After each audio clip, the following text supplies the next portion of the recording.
From February 1965 to November 1968, the United States waged a massive bombing campaign against North Vietnam.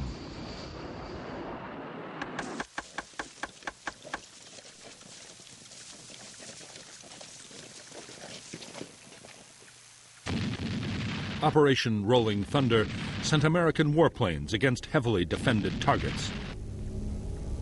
It was a destructive and costly battle as both sides used ever more sophisticated weapons and tactics.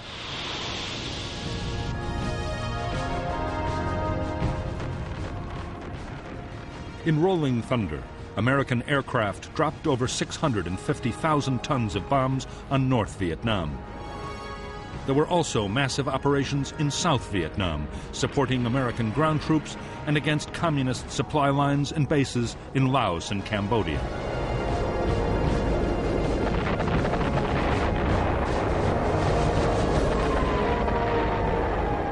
The air war in Southeast Asia was more than a contest between the United States and North Vietnam. From the start, America's Cold War enemies, China and the Soviet Union, were backing the North with weapons, advisors, and support personnel.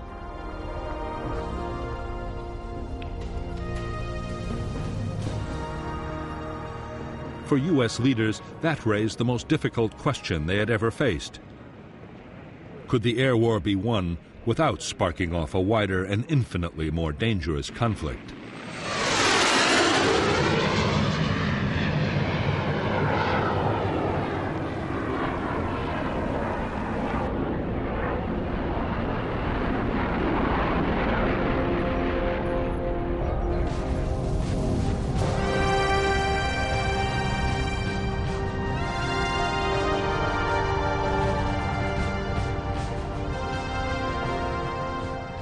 The United States Air Force began its war in Southeast Asia more than 3 years before American combat troops set foot in Vietnam. In late 1961, President John F. Kennedy ordered more help for the South Vietnamese government in its war against the Viet Cong guerrillas.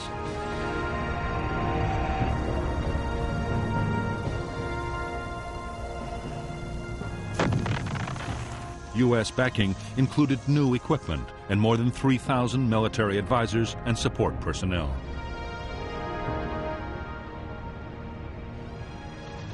Soon, U.S. Army and Marine helicopters were flying South Vietnamese government soldiers and their American advisors into combat against the Viet Cong. U.S. Air Force transport planes helped with troop deployments and supplies.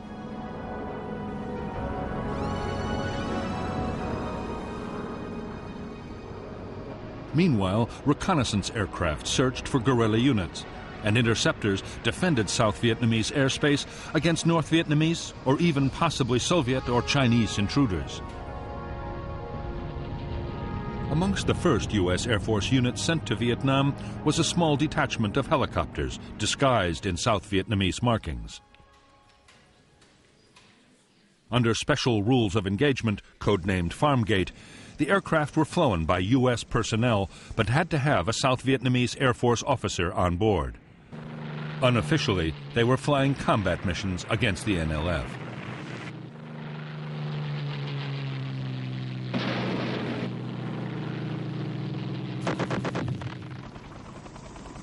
In spite of American efforts, the NLF inflicted a series of defeats on the South Vietnamese Army in 1963. Guerrilla numbers were rising, and they were better armed and led than ever. With each month that passed, the NLF was getting more weapons, ammunition, and trained men from North Vietnam.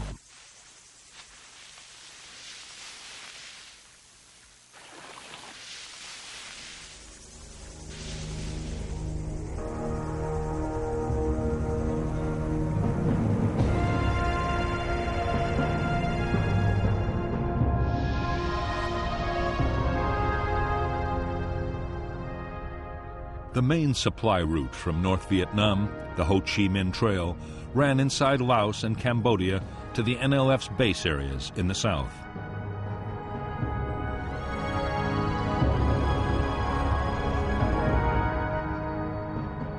The trail was manned by North Vietnamese army troops with the help of Laotian guerrillas who were waging their own war against the Lao government.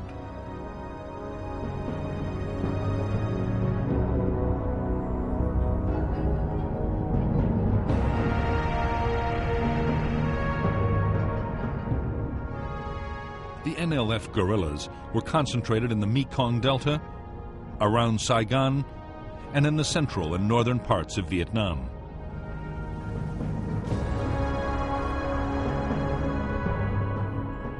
It was near these areas that the Americans stationed helicopter companies to carry South Vietnamese troops into battle. The detachment operating under Farm Gate was based at Ben Hoa near Saigon, and there was another important base at Tan Son Nhut. 3 smaller airfields also supported fixed-wing operations.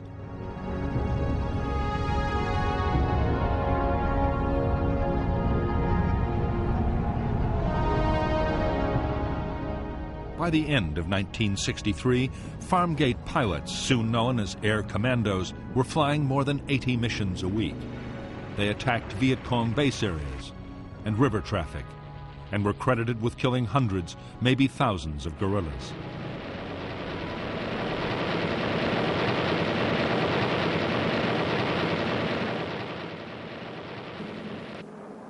Operation Ranch Hand flights, spraying a deadly herbicide to destroy jungle cover, were also flown under Farm Gate rules.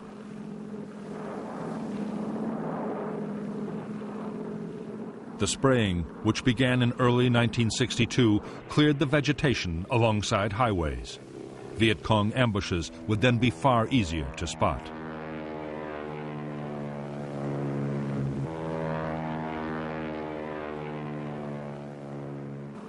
Ranch Hand's mission was soon extended beyond preventing ambushes. Vast tracts of forest were sprayed with Agent Orange, a herbicide containing the deadly chemical dioxin. Guerrilla trails and base areas were exposed, and crops that might feed Viet Cong units were destroyed.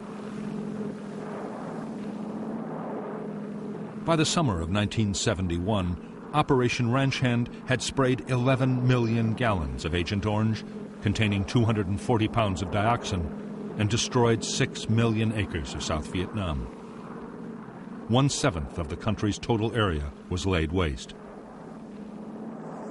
Herbicides containing dioxin were banned for use in the U.S. by the Department of Agriculture in 1968. In Vietnam, the spraying continued until 1971.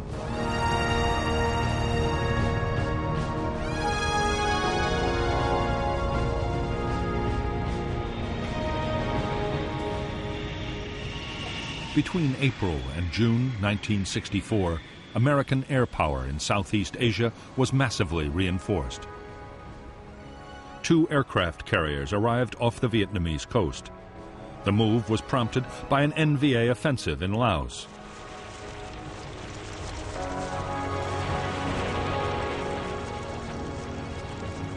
To help Laotian government forces, U.S. aircraft mounted a big reconnaissance effort, codenamed Operation Yankee Team.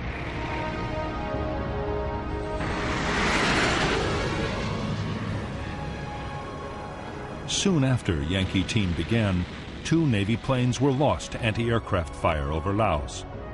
The Air Force retaliated by hitting the enemy gun positions in the first jet bombing raids in Southeast Asia.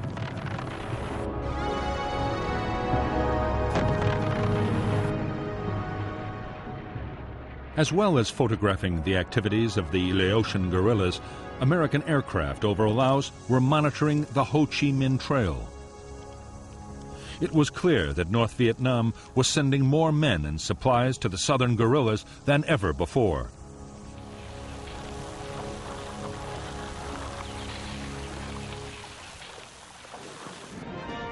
In Washington, the new U.S. President, Lyndon Johnson, was being pressed hard by his military commanders to punish the North.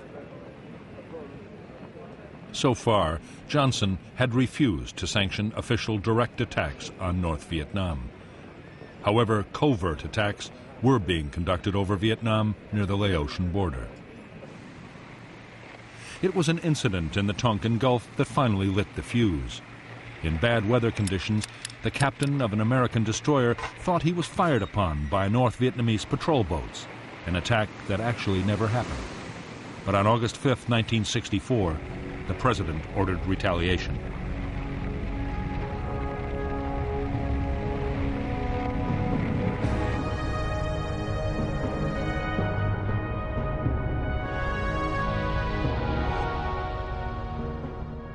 Operation Pierce Arrow was launched by the carriers Ticonderoga and Constellation. Aircraft from Constellation bombed North Vietnamese naval facilities at Hong Gai and Loc Chau, with the loss of 2 American aircraft. Fuel storage tanks and a patrol boat base at Vinh and another base at Quang Cay were attacked by aircraft from Ticonderoga. Later, a follow-up strike completed the devastation at Vinh.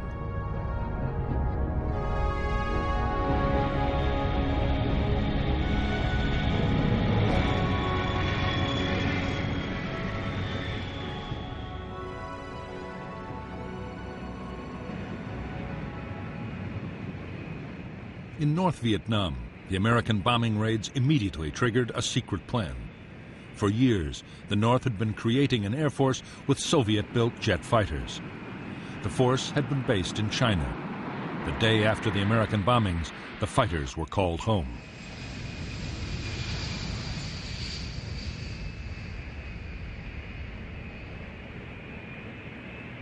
Even as the North Vietnamese fighters began to patrol out of their new base, the Americans rushed their own reinforcements to the region.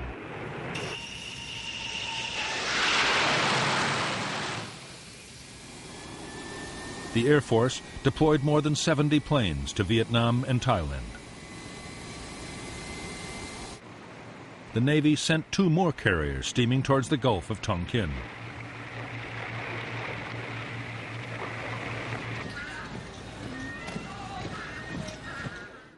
As tension in Southeast Asia rose sharply, U.S. intelligence learned of an ominous development. In October 1964, China, Vietnam's neighbor and ally, successfully tested an atomic bomb.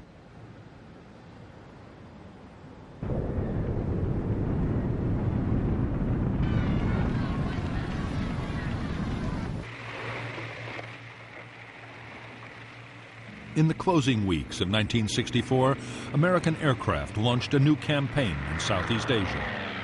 The aim was to find and destroy North Vietnamese transport and installations on the Ho Chi Minh Trail in Laos.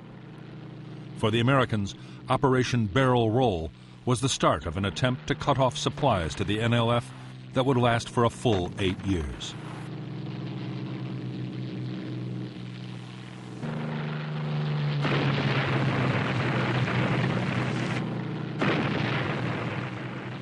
By February 8, 1965, NLF guerrillas in South Vietnam had launched a series of attacks on U.S. installations and personnel. The United States was determined to hold North Vietnam responsible.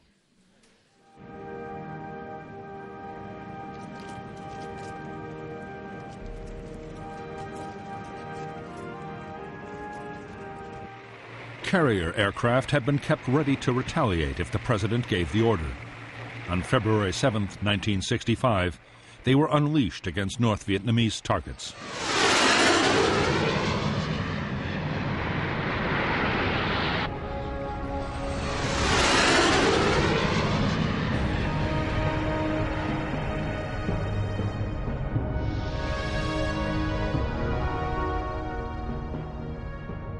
Operation Flaming Dart was launched from the carriers Ranger, Hancock, and Coral Sea, and from airfields in South Vietnam by both U.S. and South Vietnamese planes. The targets were North Vietnamese Army barracks and the 325th Infantry Division's training base at Dong Hoi. Because of bad weather, only one target was hit in strength, at the cost of an aircraft shot down.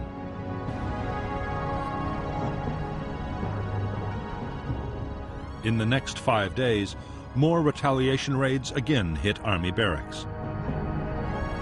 3 American aircraft were lost.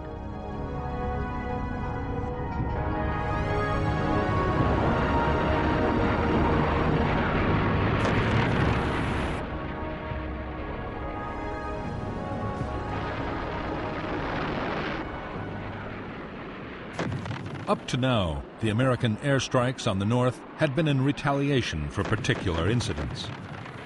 However, many in Washington believed that bombing should have a much bigger role to play. They argued a sustained campaign of attacks could make North Vietnam stop supporting the war in the South.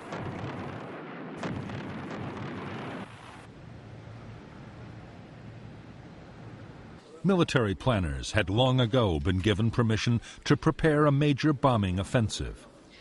It was codenamed Operation Rolling Thunder. On February 13, 1965, the White House gave the go-ahead. 2 weeks later, on March 2nd, after a series of delays, the Americans launched the first raid of the new campaign. The initial plan was to launch 2 or 3 strikes every week. But by March 19th, with Rolling Thunder 7, the airstrikes became a sustained and regular effort.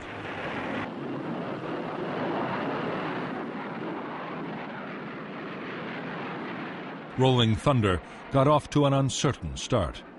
The first mission, flown by more than 100 aircraft, hit an ammunition dump in the Quang Ke Naval Base.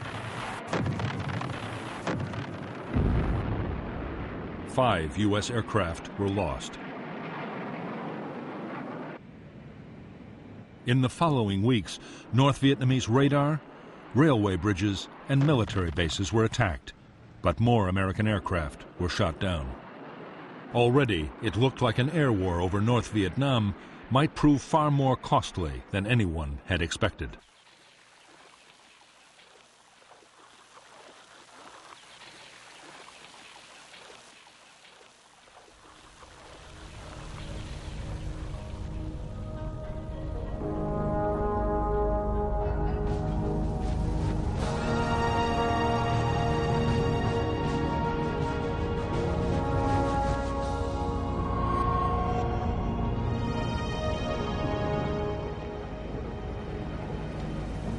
The American President Lyndon Johnson doubted that bombing North Vietnam would be enough to save the South.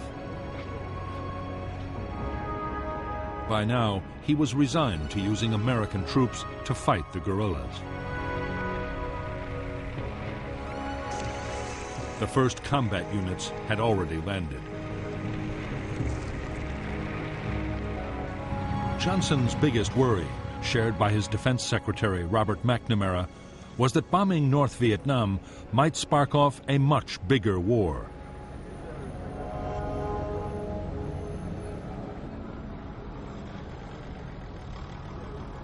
The Soviet Union and China had been supporting the North with financial and military aid for years.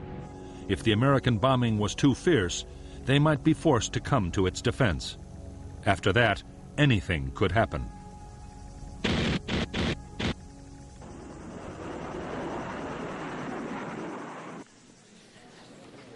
Johnson's fears that the war in Vietnam could spiral out of control were not shared by his military leaders.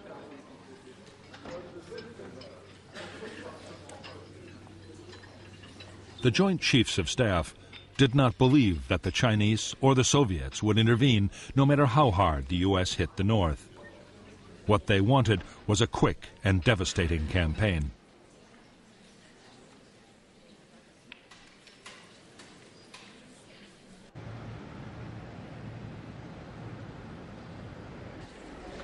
Whatever the doubts of his military leaders, Johnson was sure that massive bombing of North Vietnam would draw in the Chinese.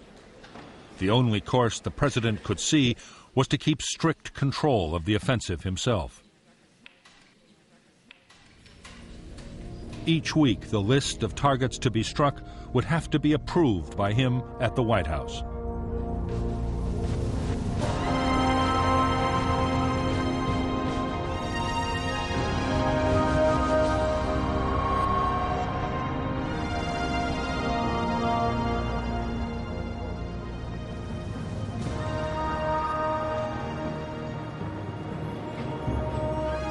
The first American bombing raids had come as a severe shock to the leaders of North Vietnam. Neither the President Ho Chi Minh nor his government had expected the Americans to go so far. But there was no question of giving in.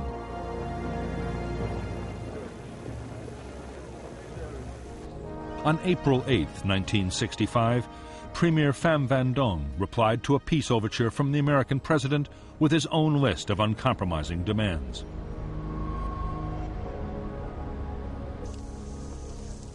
For 10 years, Ho Chi Minh's aim had been to reunite the two halves of Vietnam under communist rule. Now the NLF guerrillas in the south were so close to victory, he saw no reason why he should negotiate.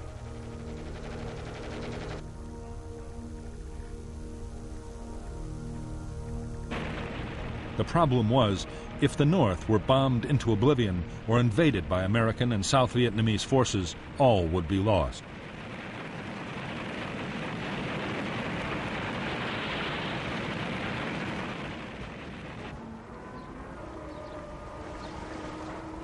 Only with massive help from the Soviet Union and China could North Vietnam hope to survive.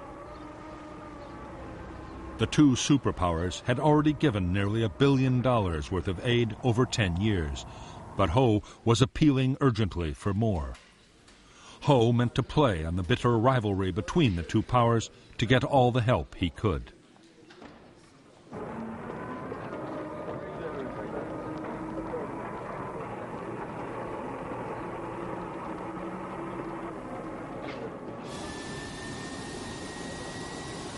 At first, the Soviet Union, under Premier Alexei Kosygin, had urged northern leaders to look for a peaceful solution. But Kosygin was actually in Hanoi in February 1965 when Rolling Thunder began. The Russian position hardened. The Soviets now promised sophisticated radar, air defense missiles, and more jet fighters.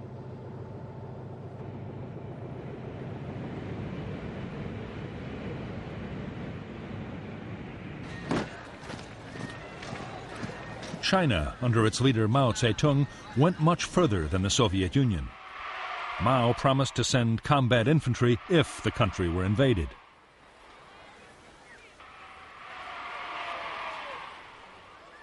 Meantime, to help the North defend itself against the bombing, he promised anti-aircraft units. Mao meant to guarantee the survival of his neighbor, whatever the risks.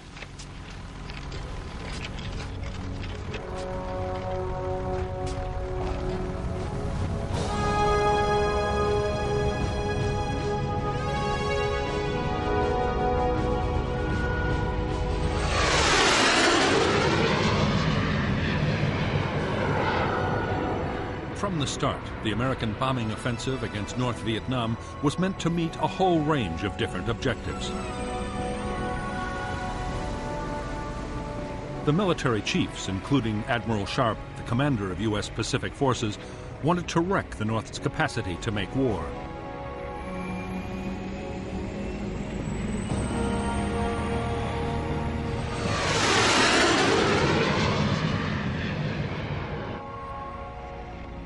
The U.S. ambassador in Saigon, Maxwell Taylor, saw the raids as a morale booster for South Vietnam. The Defense Secretary, Robert McNamara, meant them to put on pressure, which could be stepped up gradually until the North agreed to U.S. demands.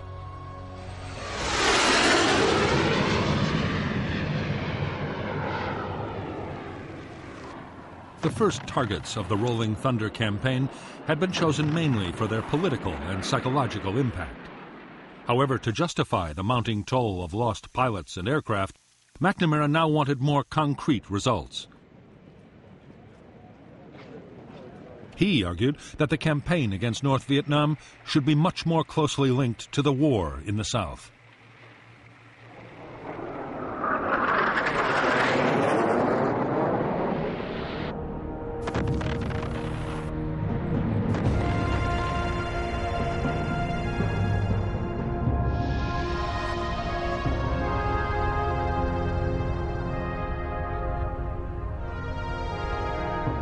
The new American plan for Operation Rolling Thunder focused on the part of North Vietnam between the demilitarized zone, separating North and South, and the 20th parallel.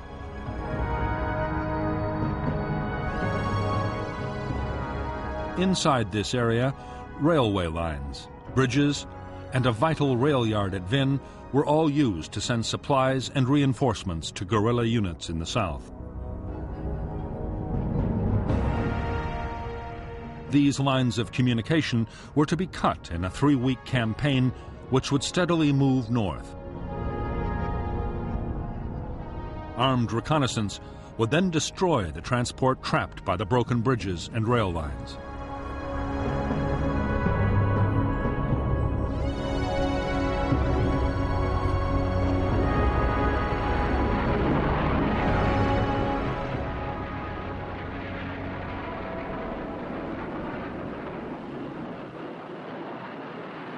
To U.S. military leaders, the decision to attack North Vietnamese transport was a move in the right direction, but it was nowhere near as destructive as the campaign they wanted.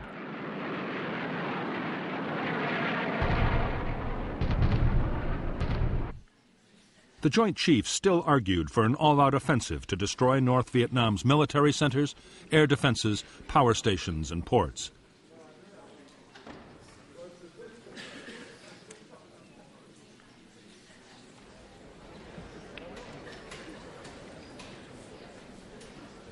President Johnson and Robert McNamara were adamant that there would be no all-out campaign.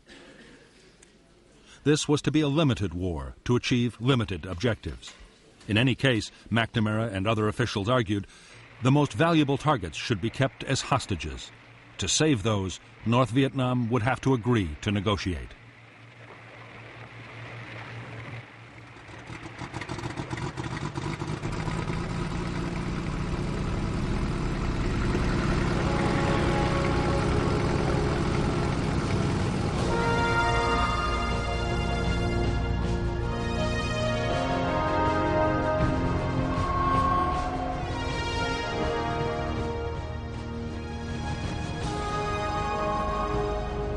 When the Rolling Thunder campaign had begun, North Vietnam's leaders had feared that in a very short time their country could be bombed into rubble.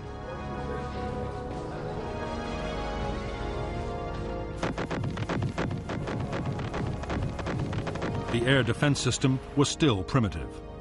If the Americans meant to launch an all-out offensive, there was little the fledgling North Vietnamese Air Force could do to stop them.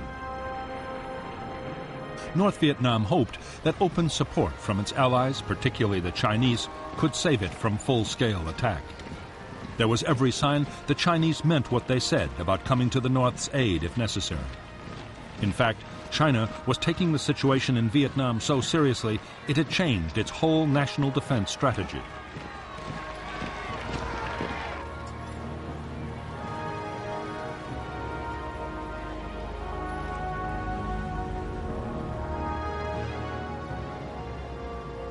Mao Zedong had long recognized that by helping North Vietnam, he was risking a direct clash with the United States.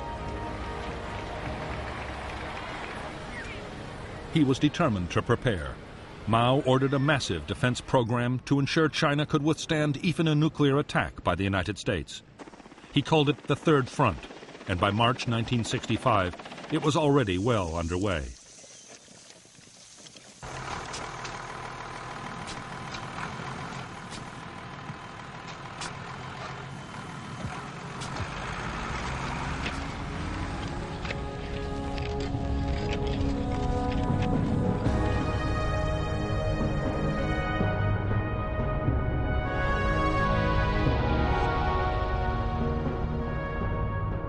The first stage of the Third Front program had been to take China's industries, mostly concentrated around the big cities, and split them in two.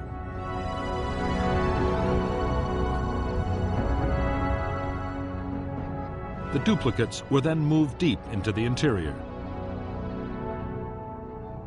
Already, fortifications were being built for defense in depth, and every province was creating its own light armaments industry.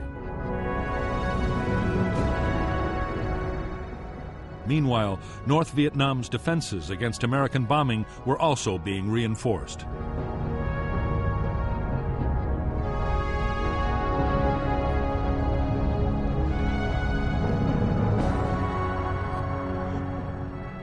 China had already moved 4 full air divisions and an anti-aircraft division to its border with Vietnam. It built airfields close to the frontier as sanctuary and repair facilities for North Vietnam's jet fighters.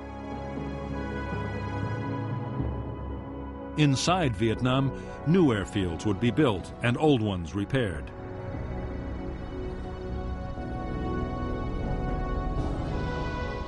Chinese logistic teams were already constructing or upgrading 12 roads north of Hanoi.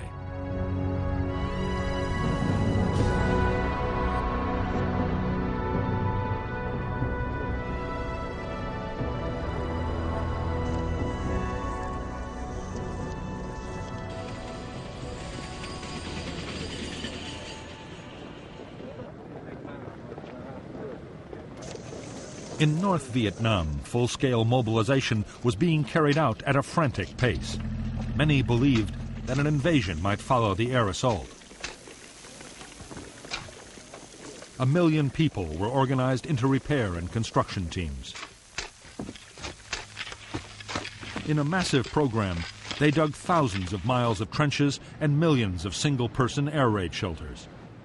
Soon, in Hanoi, there would be a shelter on average every 20 feet.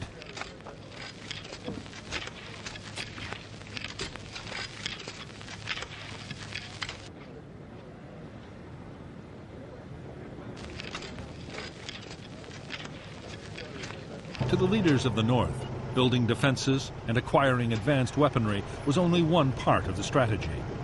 There was also the political battle.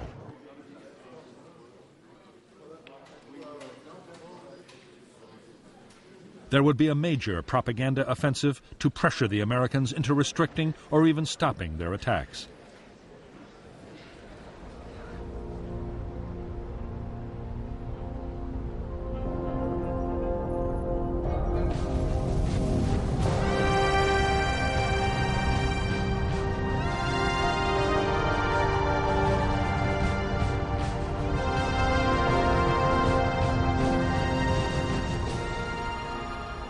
For more than 20 years, American military planning had given the highest priority to strategic bombers.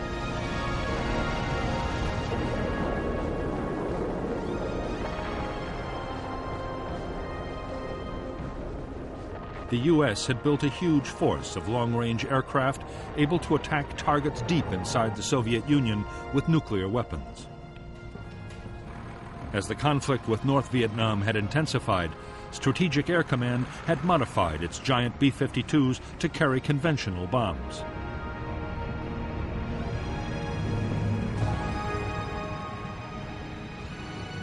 Although the B-52s had been stationed ready to attack North Vietnam, in the end they had been kept out of Rolling Thunder.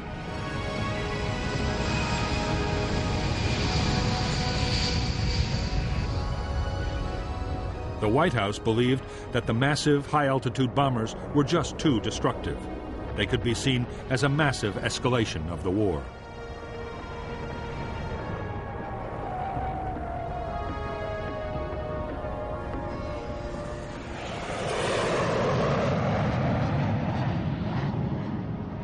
Instead, the smaller and more accurate tactical bombers would fight the strategic campaign against the North.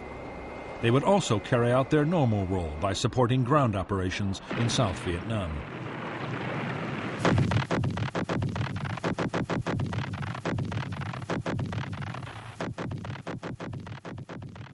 While the Air Force and Marine aircraft would fly most missions inside South Vietnam, a large part of the strikes against the North would be mounted by the Navy.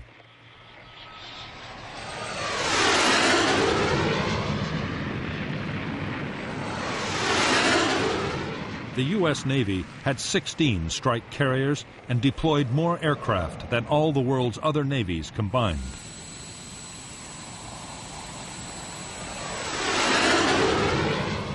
By the end of 1965, 10 different carriers would have taken part in Rolling Thunder operations over North Vietnam.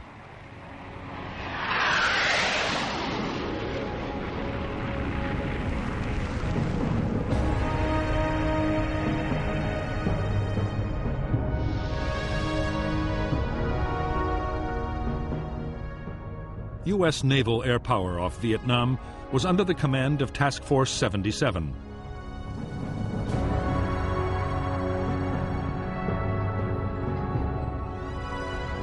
Its carriers would operate from 2 areas, codenamed Yankee and Dixie stations.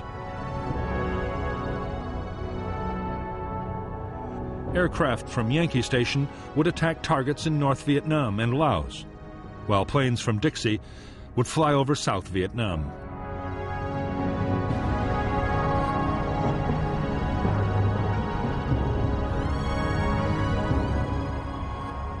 American Air Force units were controlled by the 2nd Air Division. In 1965, the division operated from 2 main airfields in Vietnam and 5 in Thailand. The 1st Marine Air Wing would deploy fighter aircraft at another 2 airfields in northern South Vietnam, while B-52 wings of Strategic Air Command operated from Guam in the Pacific and later from Thailand, with refueling tankers from Okinawa.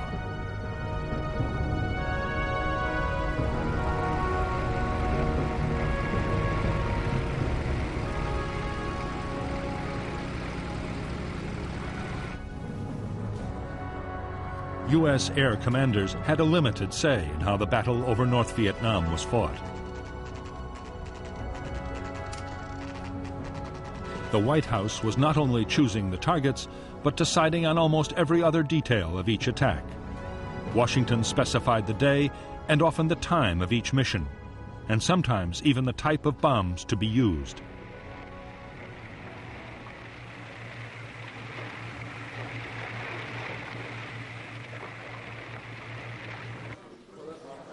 From the approved list, American pilots were given a target and 1 or 2 alternatives. Only those targets could be attacked.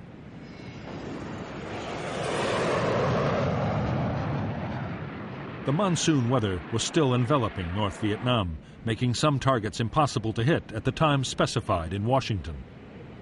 Air commanders had no authority to improvise.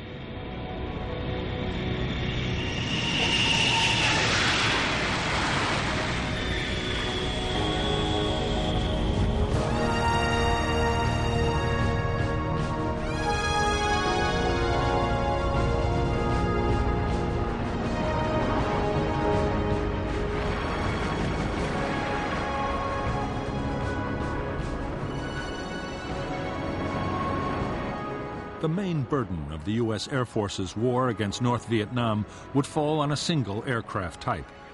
The F-105 Thunder Chief was originally designed as a supersonic long-range nuclear bomber. The single-seater could carry up to 5 tons of bombs, more than a World War II B-17 Flying Fortress.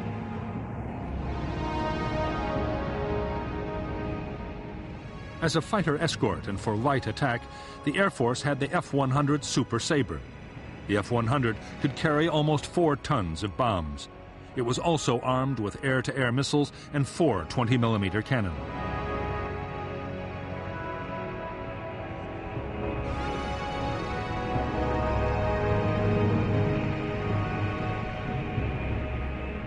For bombing missions, the U.S. Navy still relied heavily on the propeller-driven Sky Raider. Although the aircraft had been in service more than 20 years and was very slow, it could carry a heavy load of bombs and rockets. It also had astonishing endurance and was able to stay over a target area for hours at a time.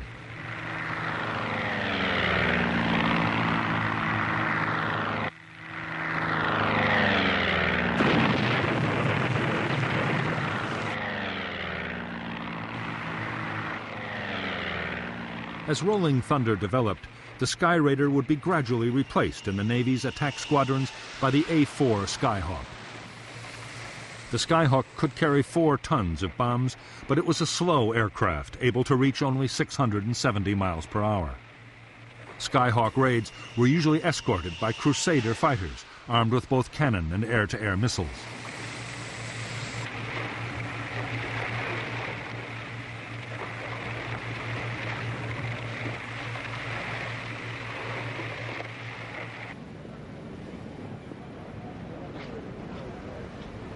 By April 1965, the Americans' most versatile aircraft was already deployed in Southeast Asia by Air Force, Navy, and Marine units.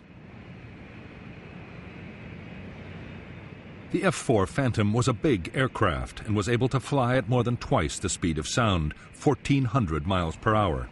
It could also carry a bomb load of up to 8 tons.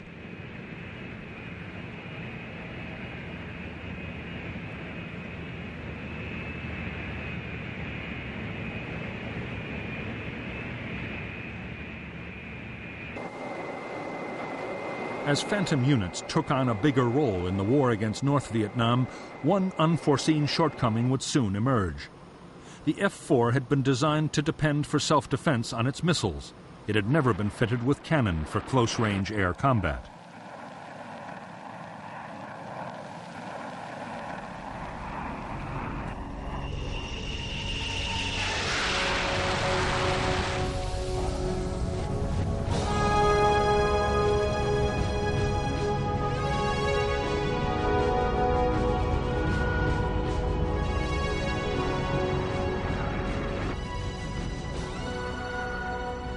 Every aircraft deployed by an Air Force fighter wing or U.S. Navy carrier depended on more than 30 men to keep it flying.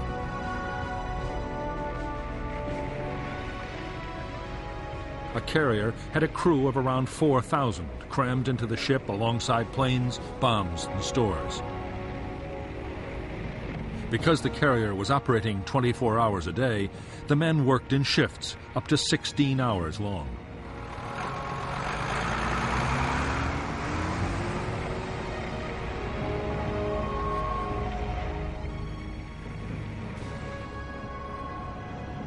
In Thailand and South Vietnam, conditions for Air Force personnel were easier. All the same, heat and humidity took a heavy toll on men and machines. To add to the burden, higher command often measured the success of a unit by the sheer number of sorties it could fly.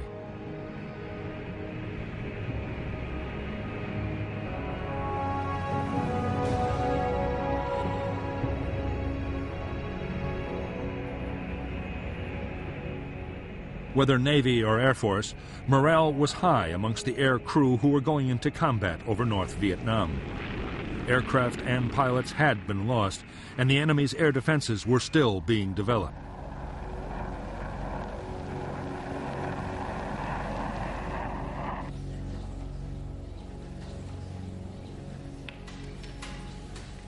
The monsoon weather still enveloping the north was often a bigger concern than the anti-aircraft guns. So, too, were the strict rules of engagement that pilots had to memorize.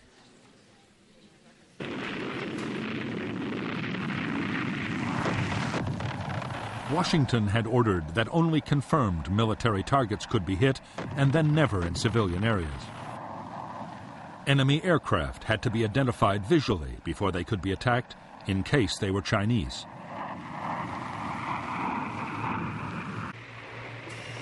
And there was a host of other restrictions. Such rules had never been part of the training of U.S. pilots. But crew were left in no doubt that infringements would lead to serious disciplinary action.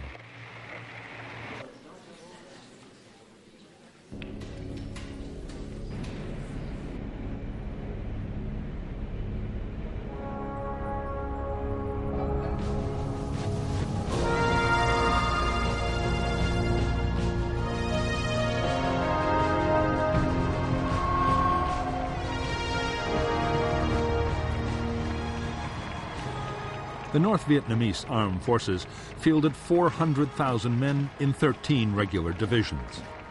All divisions had their own anti-aircraft guns. So did the units operating in Laos, building and running the Ho Chi Minh Trail.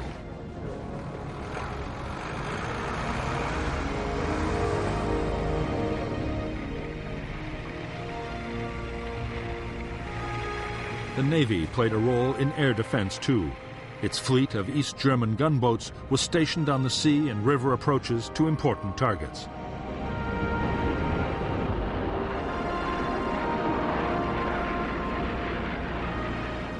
From its beginnings, the North Vietnamese Air Force was part of the Army.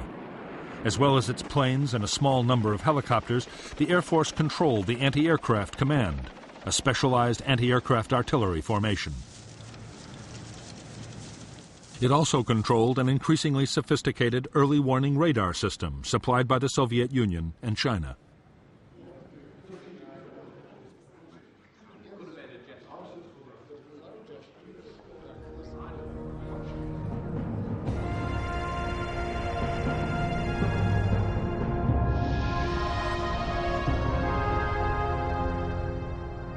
North Vietnam's only fighter wing, the 921st, was based at Noi Bai Airfield, 40 kilometers from Hanoi.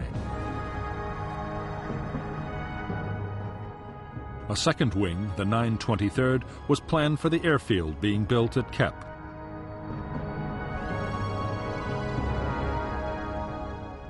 There was also a training wing and a wing of Ilyushin bombers at Cat Bai and Phuoc Yen.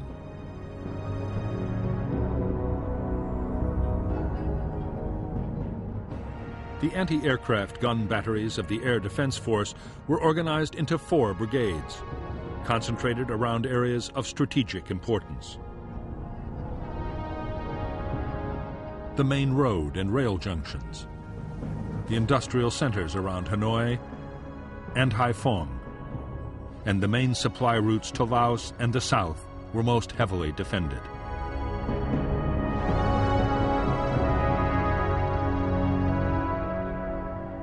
Anti-aircraft units were also deployed along the irrigation system of the Red River Valley.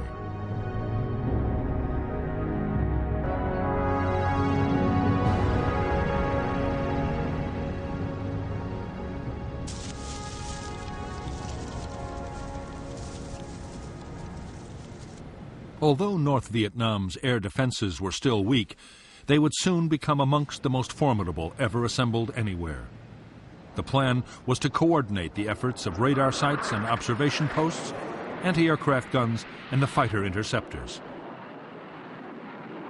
The planes would try to ambush the enemy, and if they couldn't shoot him down, at least force him to fly through heavy ground fire.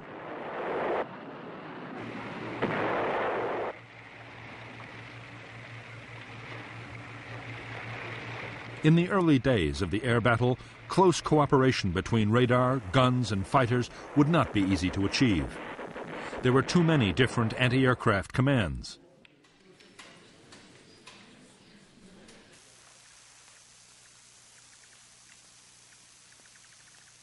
Soon, as Soviet-built anti-aircraft missiles became operational, another ingredient would be added to the already complex system. For a long time to come, North Vietnamese pilots would run a very high risk of being shot down by friendly fire.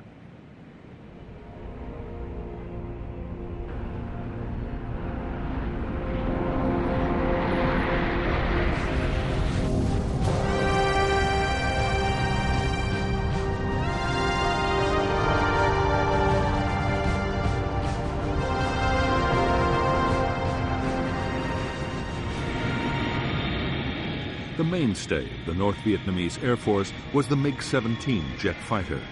It was an aging design, a top speed of only 710 miles an hour, and was later replaced by the more advanced MiG-21. Yet the MiG-17 was still a formidable interceptor.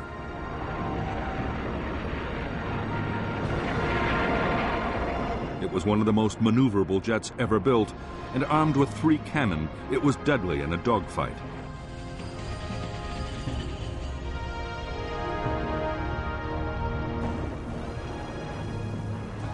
By now, the Air Defense Force had a large number of Soviet and Chinese anti-aircraft guns. At the start of the battle, they were still simple types with optical sights. The 23 and the 37mm twins could fire 100 rounds a minute from each barrel, but could only reach targets up to 10,000 feet.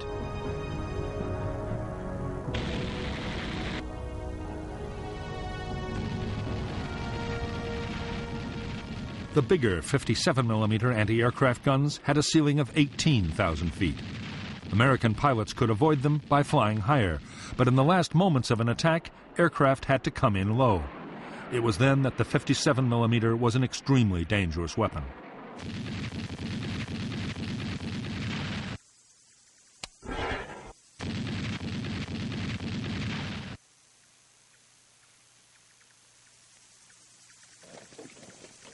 The North Vietnamese regional militia now had 500,000 members and was equipped with large numbers of light machine guns. Against low-flying planes, they could be highly effective.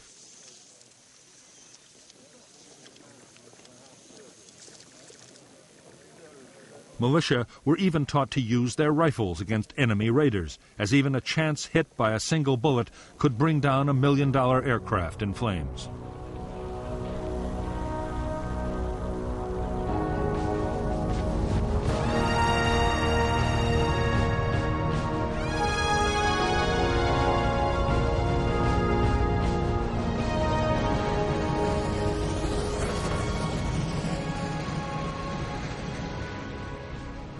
The advanced weaponry supplied by the Soviet Union and China depended completely on skilled personnel to operate and maintain it.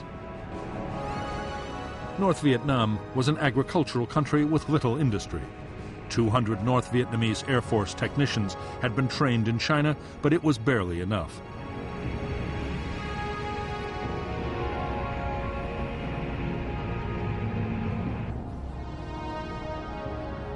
There was also a shortage of skilled radar operators.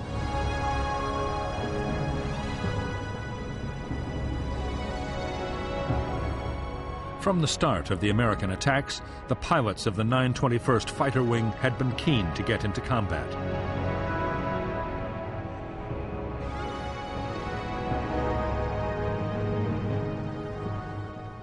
They had been training at a furious pace. Gunnery was given the highest priority. Pilots practice opening fire at ranges down to 150 meters to get a kill on the first pass.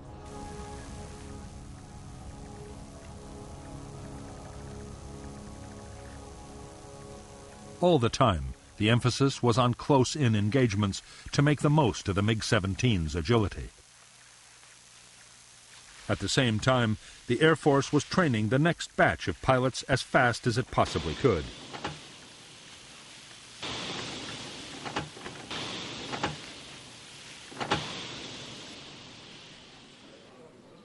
Most of the training of pilots, radar operators, and anti-aircraft gunners was being carried out by Soviet and Chinese military experts. Many had already taken part in combat operations, actually directing the defense.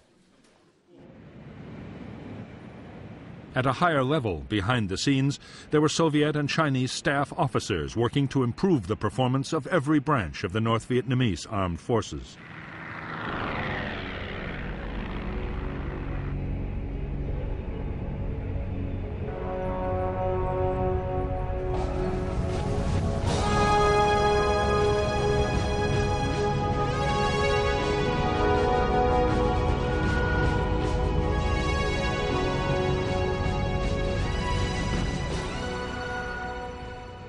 For the Americans, the first stage in stepping up the campaign against North Vietnam was to weaken its defenses.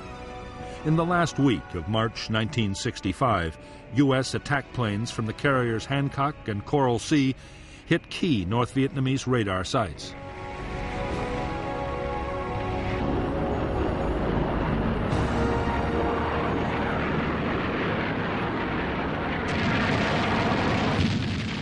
There was a fierce reaction from northern anti-aircraft guns, and several U.S. planes were shot down.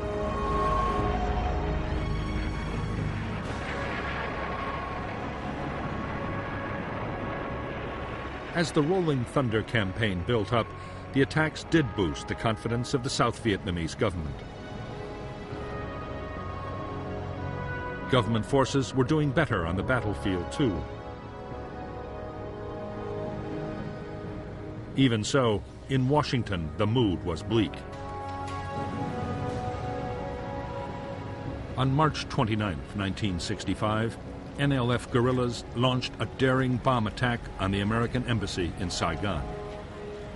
2 Americans and 20 South Vietnamese were killed.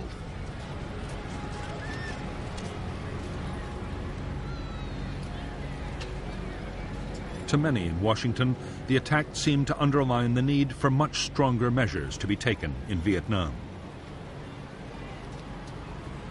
By now, President Johnson himself was pushing for vigorous action. He gave permission for the Marines already in Vietnam to be used in combat operations. Few doubted that more troop deployments would follow.